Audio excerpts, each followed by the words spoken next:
ചരിത്ര സ്മരണകളിൽ ആവേശത്തിന്റെ ഗതകാല പ്രൗഢി തുടിക്കുന്ന ഓണാട്ടുകരയുടെ മണ്ണിലെ എണ്ണം പറഞ്ഞ രാജകുമാരൻ ആന കേരളത്തിന്റെ ഭാവിയും ആവേശത്തിന്റെ വരും കാലവും തനിക്ക് സ്വന്തമെന്ന് അടിവരയിട്ട് തെളിയിച്ച ഒന്നാന്തരം ആൺപിറപ്പ് തെക്കിന്റെ ചുള്ളൻ. അതെ, ഈ മണ്ണിലേക്ക് വരികയാണവൻ, മുതുകുളം കൊച്ചു ഗുരുവായൂർ ഗോവിന്ദൻ.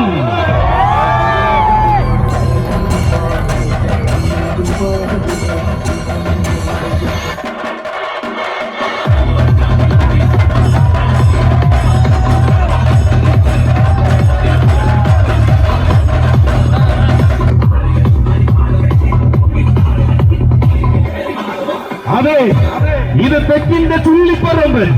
തന്റെ പ്രിയ സാരഥി തുറവൂർ പ്രശാന്തിന്റെയും വിഷ്ണുപുരം മുരുകന്റെയും കൈകൾ പിടിച്ചുകൊണ്ട് ഇരുനക്കര പൂരസാഗരത്തിലേക്ക് ആദ്യമായി കടന്നു വരുന്നവൻ, ഗന്ധർവന്റെ നാടെന്ന പേരുകേട്ട മുതുകുളത്തിന് ചന്തത്തിന്റെ മറ്റൊരു നേർരൂപം പകരുവാൻ പിറവി കൊണ്ടവൻ, സൗന്ദര്യത്തിന്റെ കാർവർണം തന്റെ മേനിയിൽ വാരി ചൂടി യുവരാജാക്കന്മാർക്കിടയിൽ താരമാകുന്നവൻ, കുത്തിനെറ്റിപ്പട്ടം കെട്ടി കുട്ടിത്തത്തിന്റെ ശൈലിയിൽ കൂടൽ മാണിക്കത്ത് സംഘവേശത്തിന് ഉള്ളാനയായി നിന്നവൻ, പേരുകേട്ട പൂരങ്ങളിലേക്ക് നേരോടെ ചുവടുവെച്ച് തന്റെ ഭാവികാലം ശോഭനമാക്കുന്നവൻ.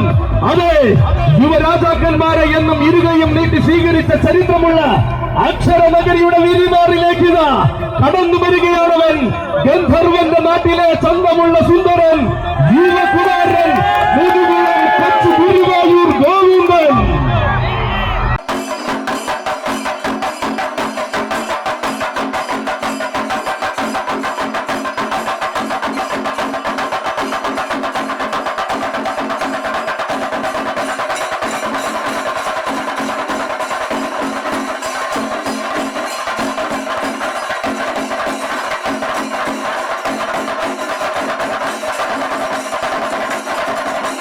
കൊച്ചു ഗുരുവായൂർ വാഴുന്ന പൊന്നുണ്ണി കണ്ണന്റെ തൃപ്പാദം തൊട്ടുമടങ്ങി തിരുനക്കരയിലെ പൂരം കൂടുവാൻ വന്നു ചേർന്നു.